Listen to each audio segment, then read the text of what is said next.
আসসালামু আলাইকুম প্রিয় শিক্ষার্থীরা। আমরা গত ক্লাসে কমপ্লেক্স থেকে সিম্পলের তিনটা সেন্টেন্সের ব্যতিক্রম পড়েছিলাম, যে কীভাবে কমপ্লেক্স থেকে সিম্পল করতে হয়, সেটা তিনটা ব্যতিক্রম সেন্টেন্স পড়েছি। আজকে আমাদের কমপ্লেক্স থেকে সিম্পলের ব্যতিক্রম রুলসগুলোর দ্বিতীয় ক্লাস হচ্ছে এটা। এখানেও আমি তিনটা সেন্টেন্স লিখেছি। এই তিনটা সেন্টেন্স কমপ্লেক্সে আছে। আমরা কি করে বুঝবো? এখানে কতগুলো কনজাংশন আছে, কেমন সাবঅর্ডিনেট কনজাংশন আছে এখানে, এই যে দ্যাট দিয়ে। তাহলে এই কমপ্লেক্সগুলোকে আমরা কীভাবে সিম্পল করব?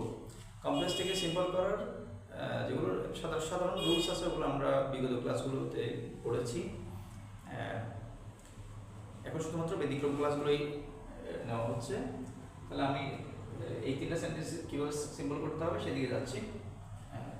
আমরা খেয়াল করি যে এখানে কি আছে, প্রমিসড দ্যাট, এরকম কতগুলো সেন্টেন্স দেওয়া হবে সাধারণত। Promised that, anticipated that, aspired that. কেমন? অ্যাসপায়ার শব্দটা আমি এইখানে লিখে দিচ্ছি, অ্যাসপায়ার, ইচ্ছা পোষণ করে। হ্যাঁ, অ্যাসপায়ার্ড দ্যাট, ওয়ান্টেড দ্যাটও অনেক সময় দিয়ে দেয়, যদিও এটা সেন্টেন্সটা ইংরেজিতে প্রচলন নাই। তাহলে কি হবে? অ্যাসপায়ার্ড দ্যাট, প্রমিসড দ্যাট, এরকম যদি কোনো সেন্টেন্স দেয় আমাদেরকে, তখন আমরা কি করব? দেখব যে এখানে সাবজেক্ট দুটো একই কিনা দেখবো আমরা। এই যে দে, এখানেও দে। যদি সাবজেক্ট একই হয়, মানে দ্যাট যুক্ত সেন্টেন্সকে সিম্পল করার ক্ষেত্রে আমরা যদি দেখি যে aspire that, promised that, expected that এরকম আছে, সেক্ষেত্রে আমরা যদি দেখি যে সাবজেক্টটা সেম, তাহলে আমরা কি করব? আমরা দ্যাট থেকে শুরু করে মেইন ভার্বের আগের অংশটুকু বাদ দিয়ে দিব। আমরা বাদ দিয়ে শুধু একটা টু দিলেই এটা সিম্পল হয়ে যাবে। তাহলে কি হলো? এই সেন্টেন্সটাকে আমরা যদি সিম্পল করি তাহলে কি দাঁড়াচ্ছে?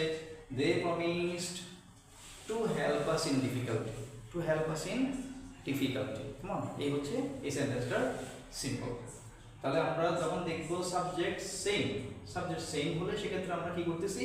শুধুমাত্র দ্যাট থেকে শুরু করে মেইন ভার্বের আগে যেটুকু আছে সেটুকু বাদ দিয়ে শুধু একটা টু বসিয়ে দিলে আমাদের সেন্টেন্সটি সিম্পল হয়ে যাবে।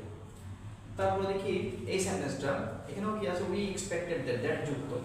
তবে এখানে বিষয়গুলো হচ্ছে কি, সাবজেক্ট ভিন্ন। এই যে সাবজেক্ট ভিন্ন হলে সেক্ষেত্রে কি করবো? আমরা প্রায় একই কাজ, শুধুমাত্র করতে হবে কি, তাহলে আগেটাতে আমরা কি করেছিলাম? দ্যাট থেকে শুরু করে মেইন ভার্বের আগে সবটুকু বাদ দিয়ে টু বসিয়ে দিয়েছিলাম। এখানেও সে একই কাজ করতে হবে। তবে এখানে একটা বাড়তি কাজ হবে, সেটা হচ্ছে যে সাবজেক্টটা থাকবে সেটা যদি নাউন বলে তো নাউন বসে যাবে, আর নাউন যদি না হয় এটাকে প্রনাউন বলে এটাকে অবজেক্টিভ করতে হবে। অবজেক্টিভ মানে হচ্ছে কি, আমি থাকলে আমাকে, তুমি থাকলে তোমাকে, সে থাকলে তাকে করে দিতে হবে। তাহলে করে দিয়ে আমরা কি করবো? আগের মতোই শুধুমাত্র মেইন ভার্বের আগে একটা টু দিলেই হয়ে যাবে। তাহলে কি হলো? উই এক্সপেক্টেড, এটুকু পুরোটাই আমরা বাদ দিব, এটার আগে একটা টু দিব, এমনটা কথা।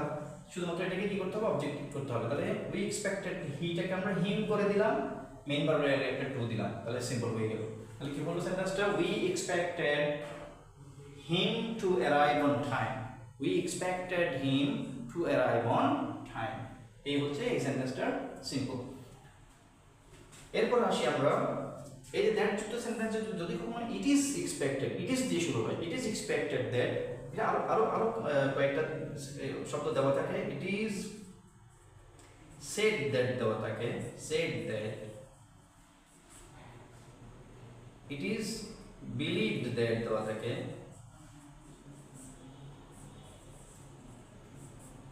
anticipated that দেওয়া থাকে, anticipate মানে expected, কেমন? দ্যাট এরকম দেওয়া থাকে।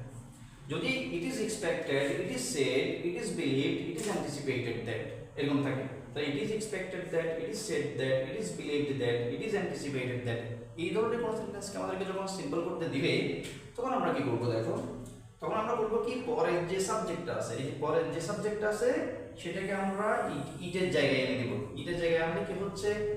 হিটাকে আমরা ইটের জায়গায়, এখানে ইট ইজ আছে, তখন কি হয়ে যাবে? হি ইজ হয়ে যাবে। কি হয়ে যাবে?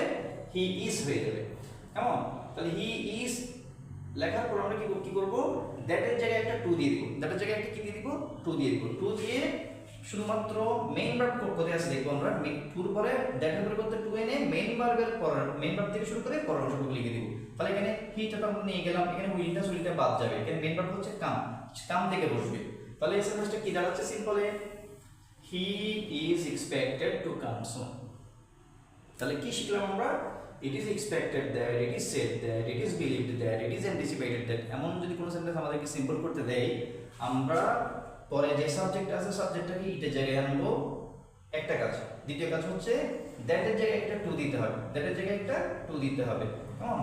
এরপরে কাজটা হচ্ছে কি, দ্যাটের জায়গায় টু দেওয়ার পরে আমরা মেইন ভার্ব থেকে বাকি অংশটা লিখবো, এর মধ্যে যদি কোনো কিছু থাকে ওগুলো আমরা বাদ দিয়ে দিব। তাহলে এই সেন্টেন্সটা কি দাঁড়াবে,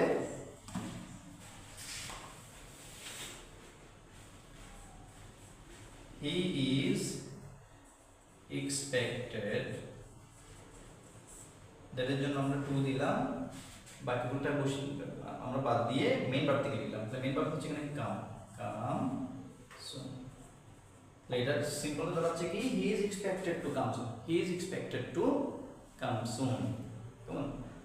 তাহলে আমরা আজকেও তিনটা সেন্টেন্সের ব্যতিক্রম রুল পড়লাম, কিভাবে কমপ্লেক্স থেকে সিম্পল করা লাগবে। কেমন? ইনশাআল্লাহ আমরা বাকি রুলসগুলো নেক্সট ক্লাসে পড়বো, আজকে